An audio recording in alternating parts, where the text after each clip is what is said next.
guys, welcome back to my YouTube channel. So today I'm out here in the arena, which is shortly going to be turned into a sheep pasture. I'm going to start raising market sheep and selling them. So I think this week sometime I'm going to get 4 ewes that have already had their babies, so they'll probably have twins, and I'm going to start farming them by using a rotational grazing method to farm them, which hopefully will be very productive and save me a lot of money and food for the sheep. So I'm going to kind of show you the setup and kind of what I'm going to do when raising them. Okay, so this is what the arena, it used to be an arena, looks like. So there's chutes over here, and we're going to kind of use them as like the sheep's like shelter area. But we did plant wheat here last fall or winter, and it's really starting to grow. It looks really pretty, and the sheep are going to love it. It's really starting to grow now. So this is kind of what we're going to do. This is, if you've never heard of rotational grazing, it's basically where you section off your pasture or land into sections, however many you want, and you only let your animal graze on them a number of days, and then you switch over to the next section, and then you keep going and you just kind of rotate them through, so it gives the grass a chance to grow, and it will save you a lot of food because the grass actually can grow and your animals aren't on it constantly. So sometimes once you get a really good rotation growing, you won't have to feed your animals anything in the winter, and it'll save you a lot. And it'll also help the nutrition in the ground, which will make your animal healthier, and it'll just make it better and more productive farming. So this is what I'm using. I am using these T-posts from Tractor Supply that have different levels. So as the babies get bigger, you can move them up. Sorry, right now we're gonna start them pretty low because the babies aren't that big yet. I'm doing 5-foot strips. This is like a 300 feet of rows.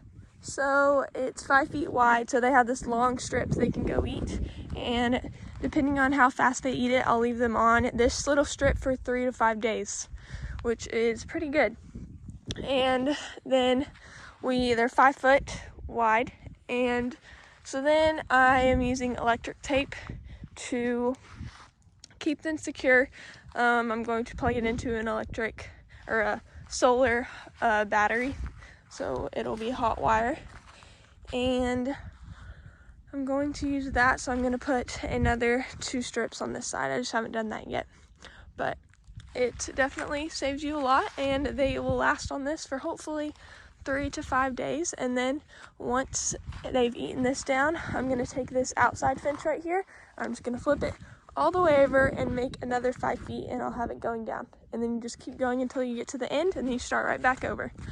So that's kind of where they're going to be hanging out.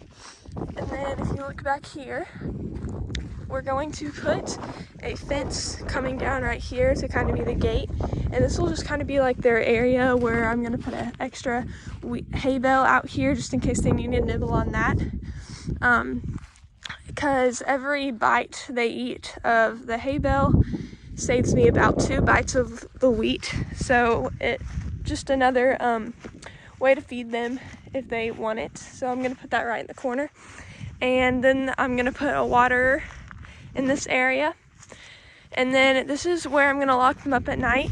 I'm going to get a dog, and we are in search for a dog, but right now we have not been able to find one. We're looking for like a Great Pyrenees type dog to protect the sheep, because my grandparents have chickens, and they only live like a mile from here, and they have had a lot of chickens die because the coyotes are jumping these tall fences just like out here, and they're getting to their chickens. So I am definitely going to get a dog, but for now I'm going to lock them up in this small area, and we're going to hog wire it all the way around and above so no coyotes can get in while we're still looking for a dog. And then we have these water crates that have holes in the front that the babies can go into, and we're gonna bust some straw in there.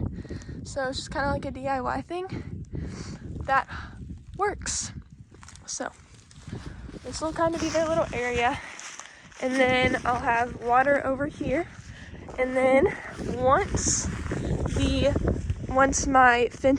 I've rotated them all the way to about here, then I'm going to move the water and hay bale over to this section right in here. And then once they rotate all the way down to here, I'll move the water and hay bale over in this little fence area.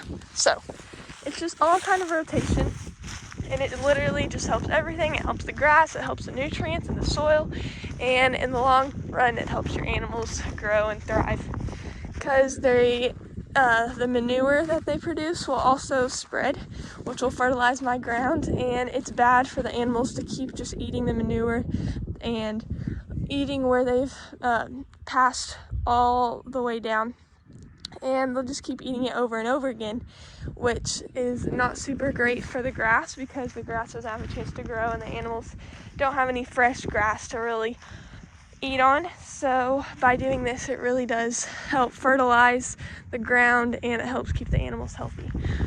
By doing this, another benefit to doing this is you don't have to worm them as much, because they're not constantly eating their manure on the ground. So it definitely helps everything. But I just wanted to show you kind of the setup before we got the sheep.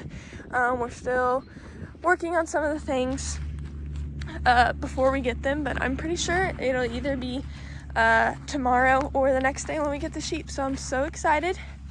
We're still looking for a dog, so I will definitely let you know when we get a dog. But this wheat is just so pretty and really starting to grow. Here's an up close.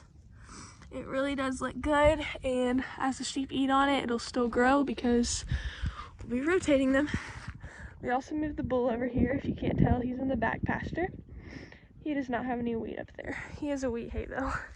But that's what we are going to do. That's the plan. Pig season is over. We just finished up at OIE, so I'm starting a new project. Always keeping busy. So just wanted to show you guys that and what's coming ahead. Thanks for watching.